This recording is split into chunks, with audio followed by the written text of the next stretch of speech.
Yes, my name is Thomas Jonassen. I'm CSO of SynAct Pharma, and I will take the presentation today. Jeppe, who is was announced as presentator, is our CEO, is currently in China on a business trip.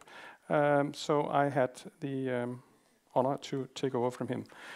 SynAct Pharma is a traditional biotech company with the aim to generate clinical data and then enter into a commercial deal with a partner. Very briefly, we were founded in 2013 based on research that I had generated and not at least a compound called that we call AP1189. We believe that it could be a new treatment opportunity or concept for inflammatory and autoimmune diseases. We are targeting the melanocortin system, but we do not do that in a traditional way, but with what is in very specialized way is called biased agonism. That means that we address the pharmacological effects and stimulate an alternative pathway within the cells, and that seems to have some opportunity or beneficial effects compared to standard treatment. We were listed in 2016 with the aim to bring the compound from the preclinical state into clinical development. We were listed in July 2016, and we have since then taken the compound into phase 1, conducted the phase 1 clinical trials in 100 healthy volunteers to generate a safety profile of the compound, and have now here during the summer we initiated the first phase 2 study with the compound in rheumatoid arthritis, which means inflammatory joint diseases. We have then recently decided, and that's a major reason to why we also go out and raise more money, to set up an additional study in nephrotic syndrome, which is a relatively rare disease affecting the kidneys, but with a significant unmet medical need, and where our compound seems to have a very attractive treatment effects in relevant animal models. Since we have made a generic phase 1 program, it would be possible, and that is what we intend to do, is to go directly into patient in a phase 2A study.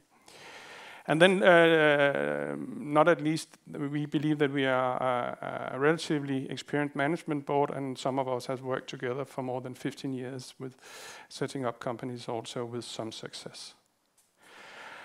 So if we look at the pipeline, right now we have rheumatoid arthritis as our primary indication with our lead compound, and we have initiated a phase 2A study here, where we are dosing here in the Nordic countries. We got approval in Copenhagen, in Denmark in June, and then we applied for application here in Sweden as well in October, and got that within 30 days, which was actually quite nice and very good.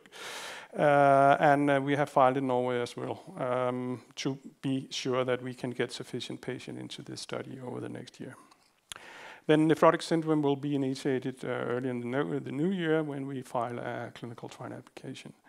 Then originally we started up telling that we would go for psoriatic arthritis, and I do on regular basis get a number of questions from current investors in the company about where are you with that program, and the answer to that question is, well, it's very much alive, but following our recommendation from our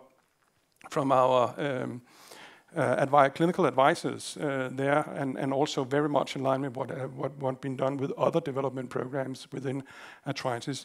They recommended to start in rheumatoid arthritis because anything else is easier to build up the needed safety database and then go into psoriatic arthritis at a later time point. So it's not forgotten for those of you and who have felt that it was a psoriatic arthritis company that you originally investigated into. And then we have a pharmacology program which we have continuously ongoing and with some progress, and to build up a further pipeline in the company.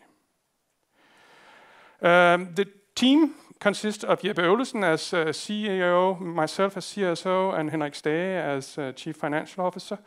And Jeppe and Henrik has both a commercial background and both have showed a number of successful stories in biotech. I worked together with Jeppe in Action Pharma, which was the first biotech company that I set up, and where I worked as CSO, where we took a compound all the way from idea to clinical phase 2 data, and it was sold off to AbbVie for more than $100 million in a cash deal. Our chairman is Torbjørn Bjerke. I've been working with him as well for many years. He is currently now engaged in a fund under Arctic Bank, investing in biotech and pharma companies. But as I said, I've been working with him for many years as well. And then we have John Havrum and Terje Kjelland, who both entered into the board here earlier this year. John is not as least from his experience and recent track record in UK biotech, and Terje with many years experience in clinical development in among others in Novo Nordisk. So the primary aim, as I said, is to generate data in clinical phase 2, because when we have, and it's still if, but when we have and hopefully get positive data, we believe that it would be possible to make a commercial deal with a larger company who, in our business, that is standard approach, that we get a big player in and take all the cost and risk for the late development, which is outside our hands.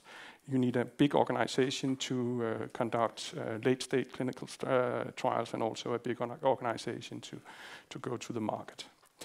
So it's a question of generating the data, and we believe that we will be able to have a full data set in the first half of 2021, and we have also said to the market that we will have interim data during the spring in rheumatoid arthritis. Then when we identify this industrial partner, we believe there is like two ways to go on. One is that the partner simply take over, as in the Action Pharma case that I referred to.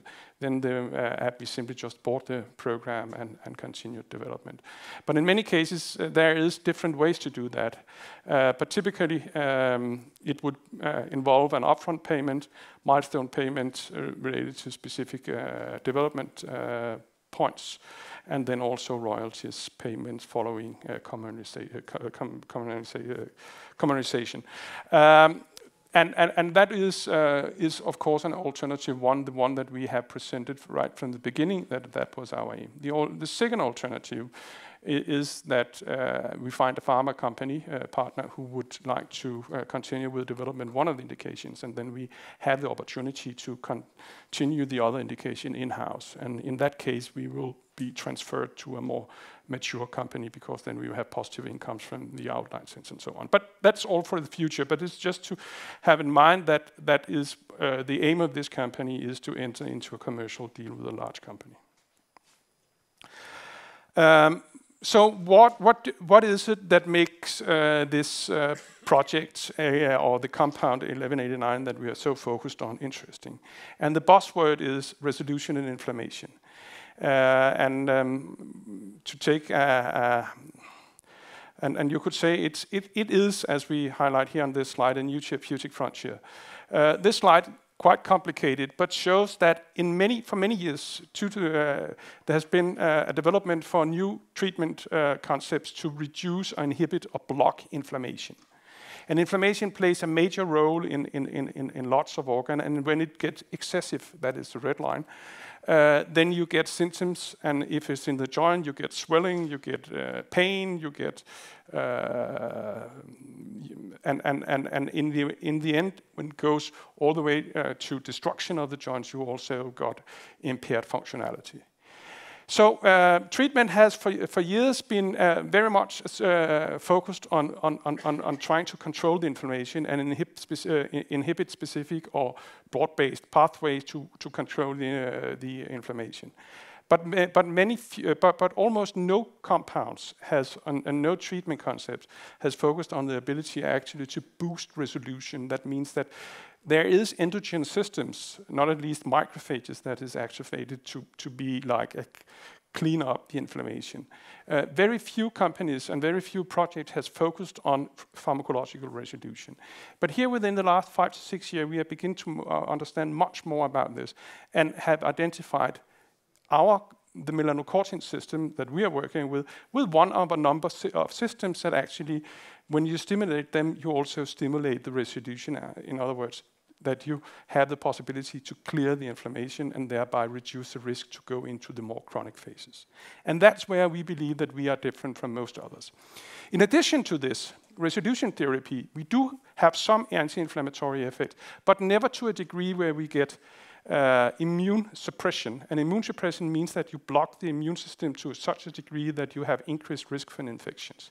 And that is probably one of the most challenging, biggest challenges for the clinicians today, is that the treatment, even the brand new JAK inhibitors who had showed very, very promising effects, do have an increased risk for an infection. And resolution therapy, in our hands and in most other, there's no sign of severe or immunosuppression, which means that you have to have that in mind on top of the functionality.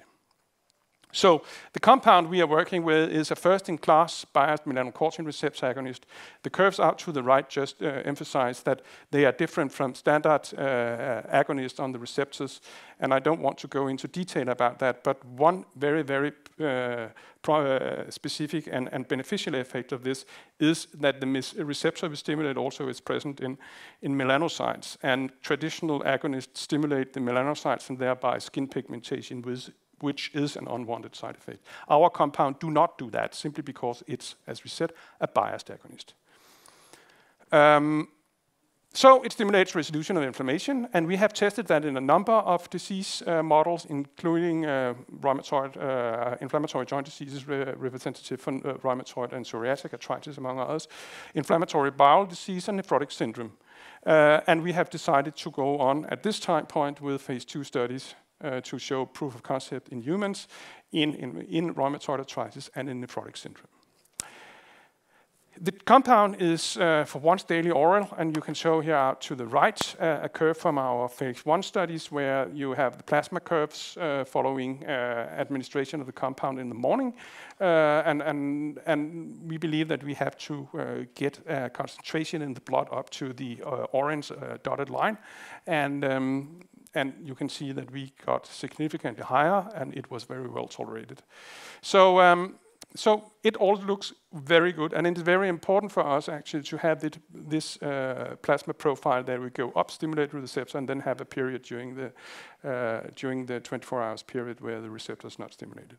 So right now we are testing the 50 and the 100 milligram in rheumatoid arthritis. The market for melanocortin-derived therapy is currently more than 1 billion, and it's based on one single product and on the American market called Actar gel. It's a very old compound, and it's a dirty compound because, oops, I shouldn't have done that. Because it has two ways it stimulates, it works. It stimulates the adrenal glands to release steroid hormones, and that gives a lot of unwanted side effects. But it does also stimulate the melanocortin receptors, here exemplified here at the picture with an MC3 receptor on a macrophage. And it seems to be so that this direct effect is as important, if not more important, than the steroid hormone effect. And that's why Mallinckrodt, who has this drug on the market, marketing as a melanocortin receptor agonist. And I think it's quite interesting. And importantly, this compound also works in very severe cases where steroid hormone treatment do not work. meaning that here you simply just have to rely on the melanocortin receptor effects. So we believe that if it's possible here with, but due to the side effect profile, they really have to stick to very, very difficult to treat cases.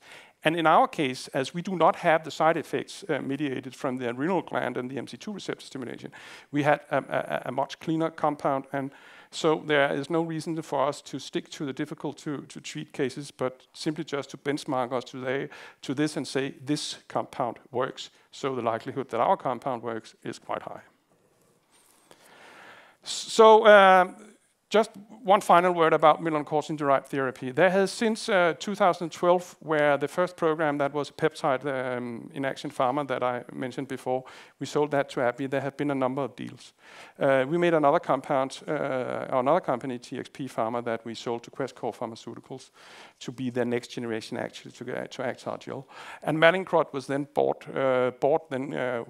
Questcor was then bought by Mallinckrodt for more than $5 billion.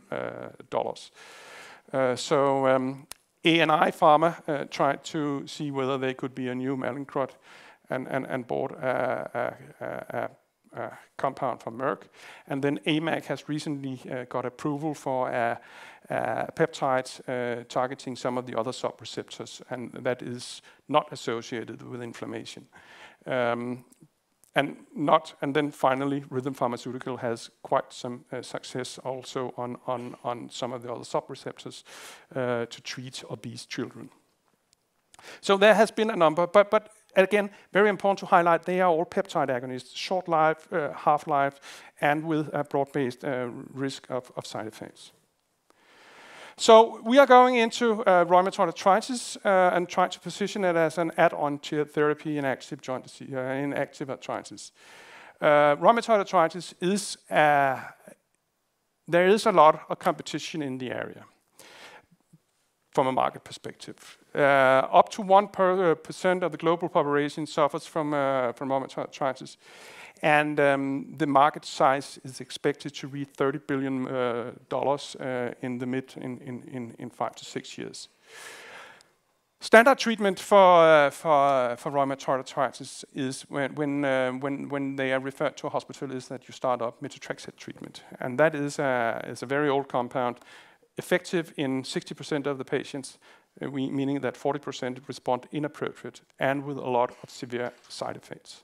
Actually, it's so that if you typically take a tablet once daily, and once weekly, and for unsolved reason, if you take it one daily, you can actually bring yourself in a very, very severe conditions.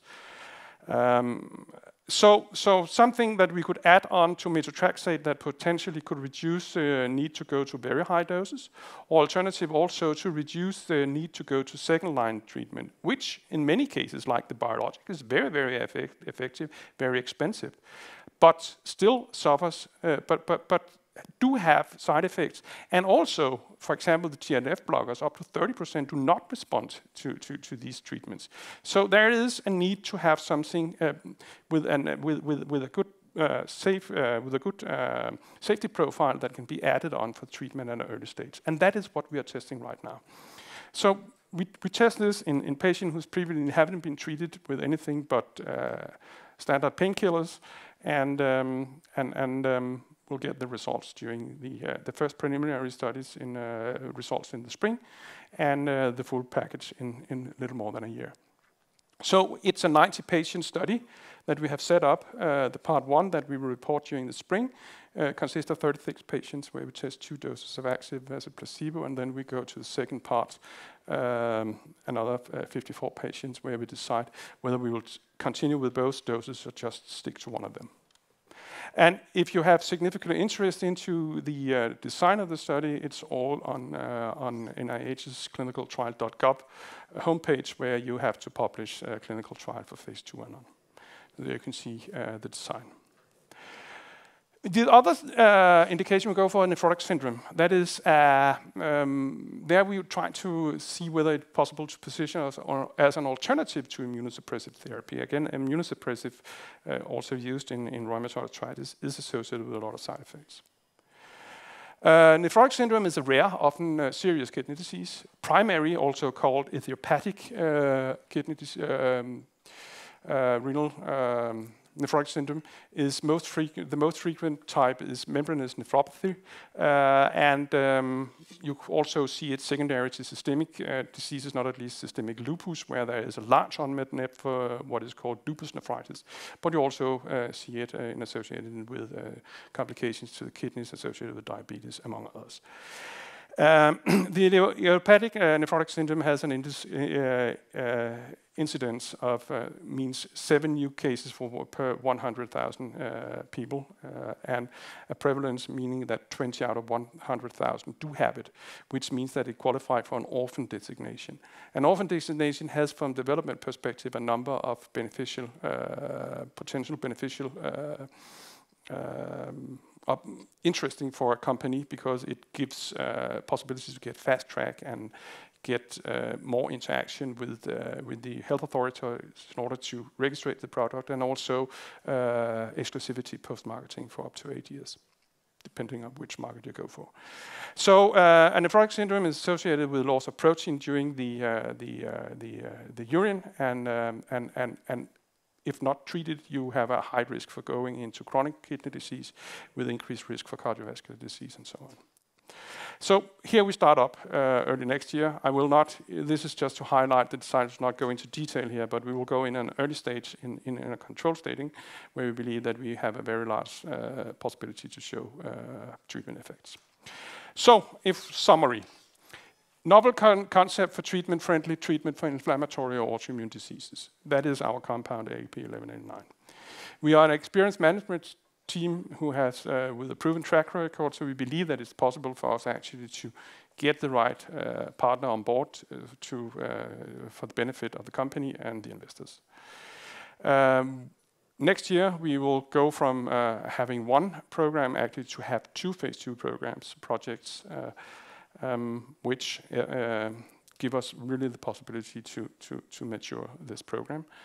And we believe that when we have the phase 2 data, and already now here in parallel with the study, it brings us in a very, very good position to make a partnering deal. And then, as was highlighted before, we have secured financing for in this investment round, where you could start that started today, and that has been 100% guaranteed. And with that, I will end. Tack så mycket.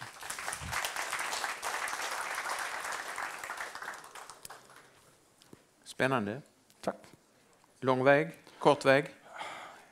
It's I think I should answer in English. Yes, perhaps. please. Yes, it is a long way. It could be, or it could look like a long way, but biotech and drug development takes time.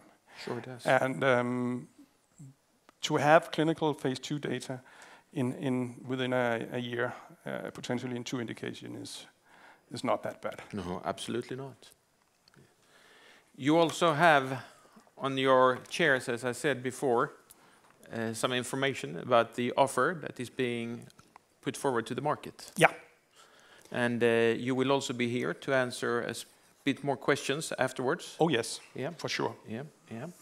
Anyone who would like to pose one short question, one short answer, Thomas? Yeah, I will do my best. Thank you. If we limit ourselves to rheumatoid arthritis, what is your hope? If this is efficacious, will you be as efficacious as the biologics, or will you hit a lower efficacy rate? Short answer. Good. I think that the answer to that question is that we have started up at it early in the treatment. So the primary aim of our study is to show that it has treatment effects on top of methotrexate right from the beginning, without inducing additional side effects. If we can success with that, then the need for going into second-line treatment, including the biologics, would be reduced. And you could say that then we have reached the first goal. And then the final position of the compound will then be based on additional larger studies. Okay. Okay. Thank you. I can't get it in Europe, but when we argue, you could say that there is space for oral. There is a space for a good compound with a good side effect profile, and that's where we aim to go for. Good. Thank you, Thomas. Thank you.